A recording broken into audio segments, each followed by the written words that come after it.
Hello అందరికీ welcome to our channel. ఈరోజు ఈ వీడియోలో జిలేబీ చేపలతో చేప విరగకుండా కూర ఎలా ఈజీగా చేసుకోవాలో టిప్స్తో సహా చూపించబోతున్నానండి। చూసారా, కూర అయితే చాలా రుచిగా వచ్చిందండి। ముందుగా ఒక మిక్సీ జార్ తీసుకొని 2 స్పూన్ల కారం పొడి, 1.5 స్పూన్ ధనియాల పొడి, 1 టీ స్పూన్ పసుపు పొడి, 1 టీ స్పూన్ మెంతి పొడి మరియు 1 టీ స్పూన్ మిరియాల పొడి, 2 తెల్లగడ్డలను పొట్టు తీసి వేసుకోవాలండి। ఒక పెద్ద నిమ్మపండు సైజు చింతపండును నానబెట్టి వేసుకొని వాటర్ వేసుకొని మిక్సీ పట్టి ఒక కప్పులకైతే తీసుకోవాలండి।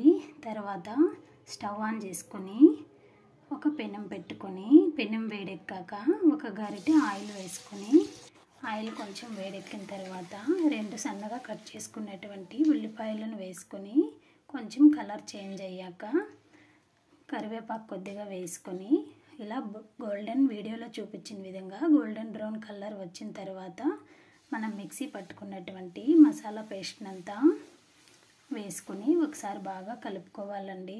తర్వాత రుచికి తగ్గ ఉప్పు కూడా వేసుకొని మరొకసారి బాగా కలుపుకొని మూత పెట్టుకొని సిమ్లో ఒక 5 నిమిషాలు అయితే మగ్గించుకోవాలండి। చూసారా, మసాలా ముద్దంతా బాగా మగ్గిపోయి ఆయిల్ అంతా బయటికి రిలీజ్ అవుతుంది కదండి।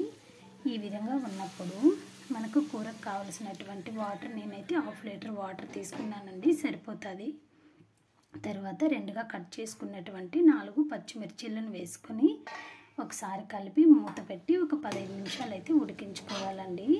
తర్వాత మూత తీసి ఒక 5 మినిట్స్ అయితే ఉడికించుకున్నామంటే కూర అయితే బాగా దగ్గర పడి చికెన్ వచ్చేస్తుందండి।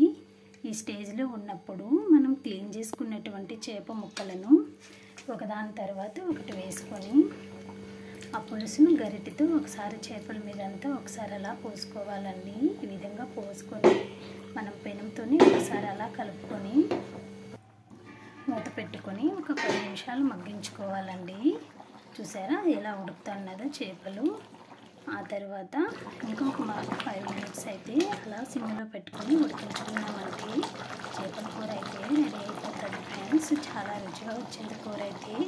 మీరు కూడా ఒకసారి ట్రై చేసి కామెంట్ చేయండి। వీడియో కానీ నచ్చితే లైక్ చేసి సబ్స్క్రైబ్ చేసుకోండి ఫ్రెండ్స్। Thanks for watching.